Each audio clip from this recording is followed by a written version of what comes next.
Bismillahirrahmanirrahim. Assalamu alaikum students. I hope you will be fine. We are going to study about science fact file 1, page number 155. Topic is change part of a food web, and for over 100 years 100 साल से भी ऊपर farmers have regarded the rabbit as a serious pest. जो आपके farmers हैं, जो आपके किसान हैं, उन्होंने रैबिट को जो है वो एक पेस्ट के तौर पर लिया है। It is not difficult to see why. ये देखना मुश्किल नहीं है कि ऐसा क्यों किया उन्होंने। रैबिट्स जो हैं, इसके हम आगे जो है वो रीजंस डिस्कस करेंगे। Rabbits destroy all sorts of young plants by eating the new shoots. ये जो पेस्ट होते हैं ये आपकी डिस्ट्रक्शन कर देते हैं, वो डिस्ट्रॉय कर देते हैं जो आपके खरगोश हैं फार्मर्स के जो फील्ड्स में, वो डिस्ट्रॉय कर देते हैं सारे के सारे यंग प्लांट्स को उनकी न्यू शूट्स खाकर। दे ऑल्सो ईट ग्रास, वो घास भी खाते हैं, which could be use for grazing sheep and cattle, जो कि उन्होंने शीप और कैटल के लिए यूज करनी होती है, वो भी वो खा जाते हैं। इन द यूके में large number of rabbits were deliberately wiped out by introducing a disease called माइक्सोमेटोसिस।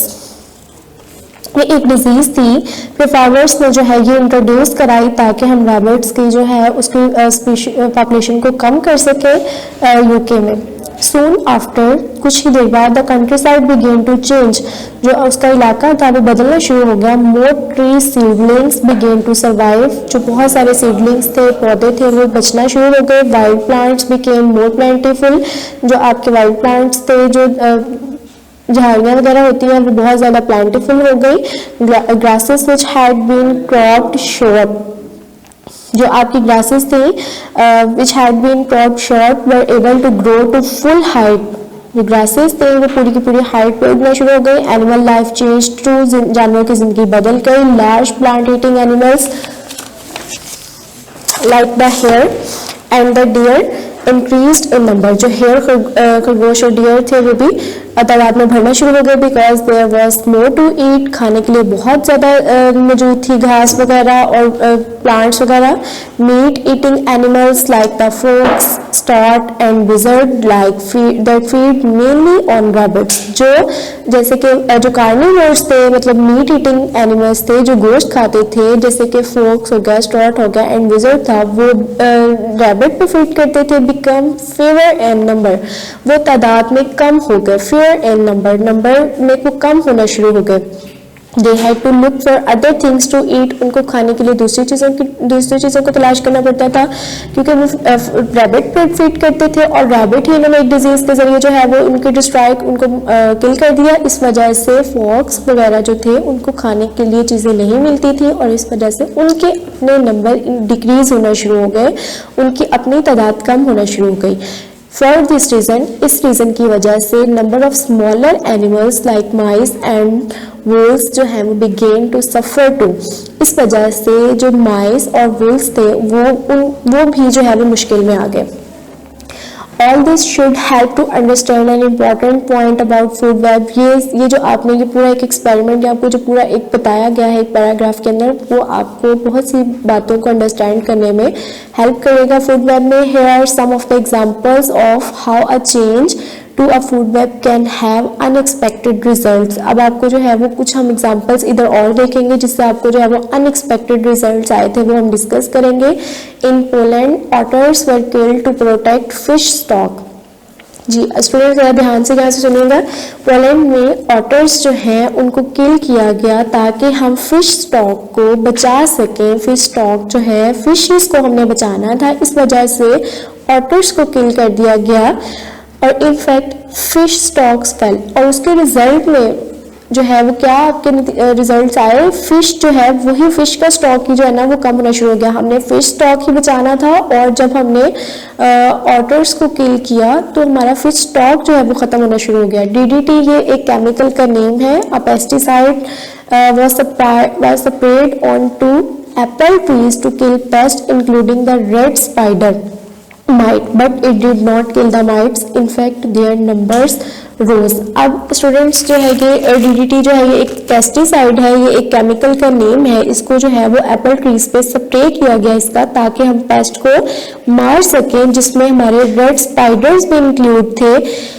But it did not kill the mites, लेकिन उन्होंने माइट्स को किल नहीं किया, उनके नंबर बढ़ना शुरू हो गए। ये जो है वो रिजल्ट्स, गलत रिजल्ट्स उनके आना शुरू हो गए। DDT was also spread onto the fields to kill insects.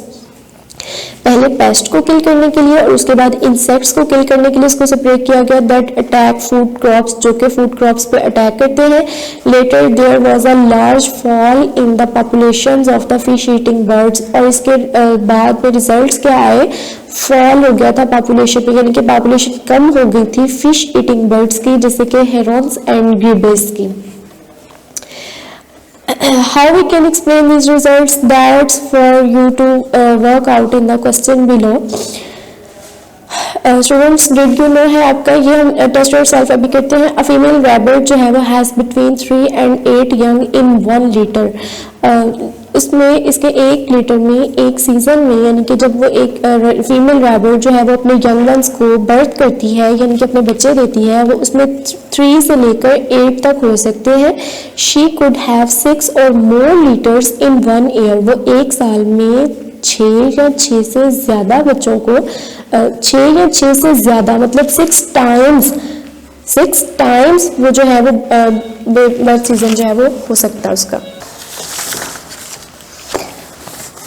Energy flow through ecosystem, के एनर्जी जो है वो कैसे एक जानदार से दूसरे जानदार में, पूरे इकोसिस्टम में वो किस तरह फ्लो करती है, कहाँ से आती है, किस तरह मूव करती है, एक जानदार को कौन सा जानदार खाता है तो वो मूव करती है। The sun is the energy source for nearly all living things, के आपका मोस्ट इम्पॉर्टेंट पॉइंट है इस चैप्टर का कि जो सन है वो एनर्जी सोर्स है।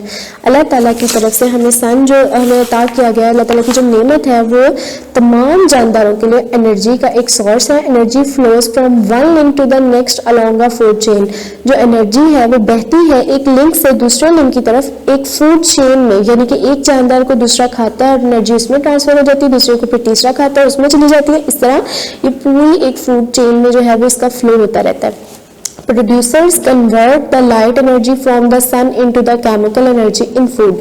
जो producers होते हैं, जो आपकी चीज़ मतलब जो ग्रीन प्लांट्स वगैरह हैं, वो आपकी लाइट जो सन की जो लाइट होती है उसको लाइट एनर्जी को कन्वर्ट करते हैं केमिकल एनर्जी में। फूड में वो लाइट एनर्जी को केमिकल एनर्जी में कन्वर्ट कर देते हैं। Some of this energy is used by plants in respiration, और उसमें से कुछ एनर्जी जो होती है वो उनके सांस लेने के अमल के दौरान इस्तेमाल हो जाती है, और बाकी जो होती है वो उनके अंदर स्टोर हो जाती है एज अ स्टार्च की फॉर्म में। जो है एनिमल्स की फूड होती है ना, वो प्लांट्स जो है वो अपने अंदर स्टार्च की फॉर्म में फूड स्टोर करते हैं और used to build up other chemicals like proteins और फैट्स, और जो कुछ होती है वो दूसरे केमिकल्स बनाने में, जैसे कि प्रोटीन्स और फैट्स बनाने में इस्तेमाल हो जाती है। When consumers feed on plants, जब ये इन प्लांट्स के ऊपर फीड किसने करना है, कंज्यूमर्स ने। प्लांट्स वो होते हैं, प्रोड्यूसर्स वो होते हैं जो अपनी खुराक खुद पैदा कर सकते हैं, खुद बना सकते हैं, और कंज्यूमर्स वो होते हैं जो अपनी खुराक खुद नहीं बना सकते,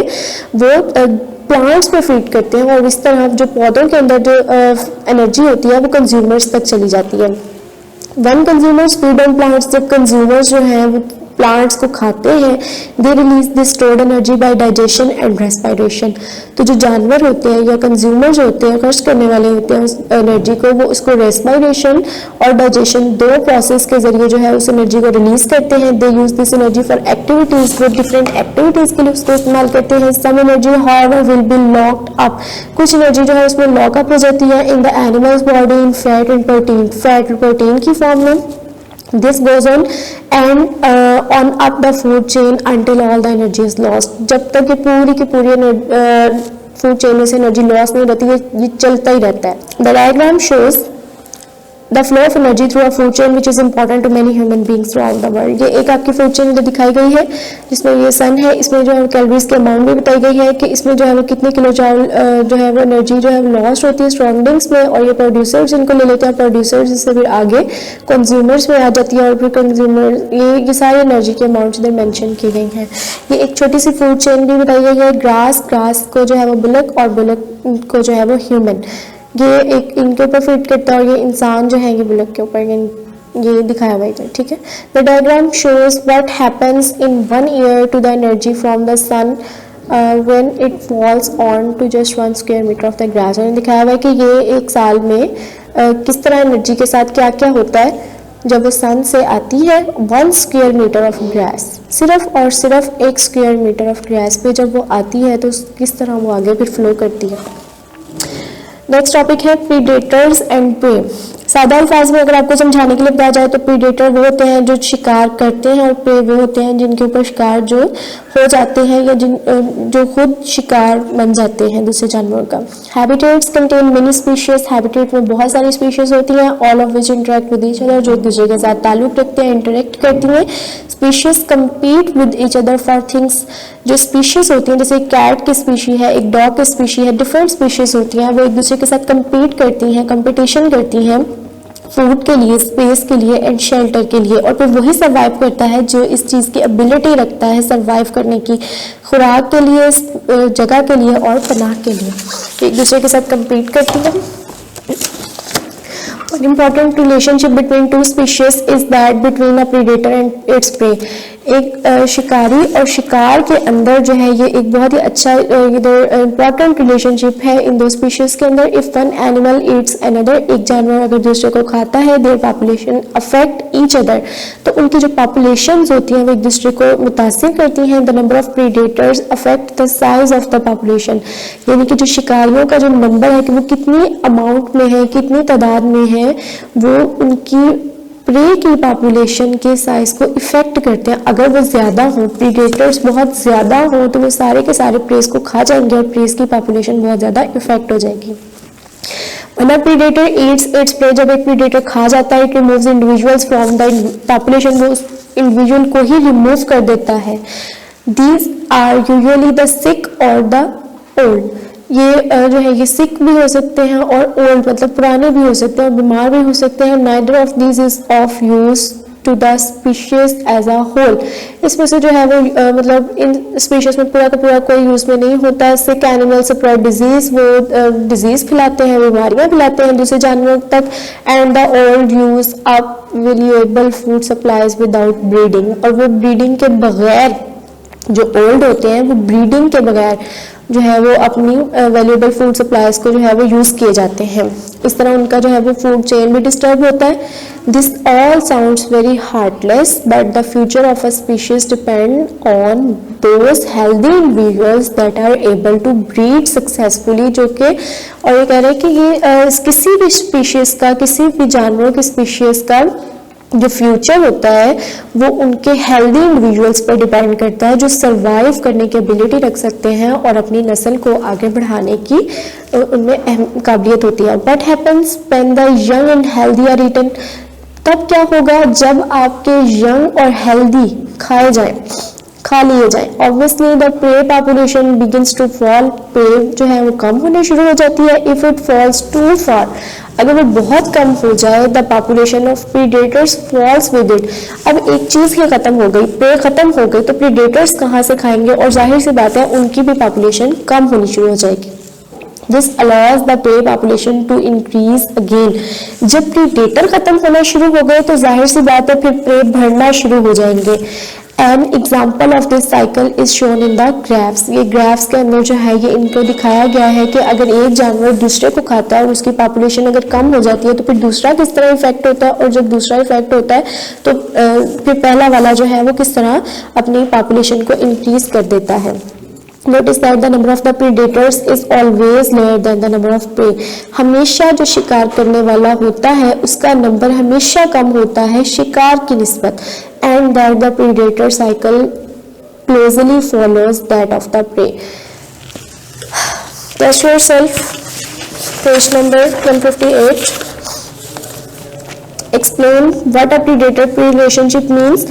If one predator pray relationship का क्या मतलब है, इसमें आपने एक्सप्लेन करना है इस क्वेश्चन में। फर्स्ट क्वेश्चन में if one animal Yeats another, अगर एक जानवर जो है वो दूसरे को खा लेता है, their population affect each other, उनकी पॉपुलेशंस जो है वो एक दूसरे को अफेक्ट करती हैं। The number of predators affect the size of the population of its prey, जो प्रीडेटर्स के नंबर होते हैं वो प्रे की पॉपुलेशन के साइज को इफेक्ट करते हैं। जाहिर सी बात है जब उनको खाए जाएंगे और इस तरह प्रे की पॉपुलेशन कम होती जाएगी। The graph above shows the number of the Arctic lynx and snowshoe hares living in an area of Canada over time. ये जो ग्राफ जो है ये आपकी बुक पे दिखाए गए हैं, ये स्नो शू हेयर और लिंक्स में जो है ये ग्राफ कनाडा में दिखाया गया है। कनाडा में इन दो पॉपुलेशंस के बीच जो है ये ग्राफ डिस्कस किया गया है। Describe what happens to the number of snowshoe hares when the number of Arctic lynx increases। जब Arctic lynx के नंबर इंक्रीज हो जाएंगे तो snowshoe hare के नंबर पे क्या इफेक्ट आएगा। सेकेंड क्वेश्चन है आपका, explain why there is a time lag between the two population cycles.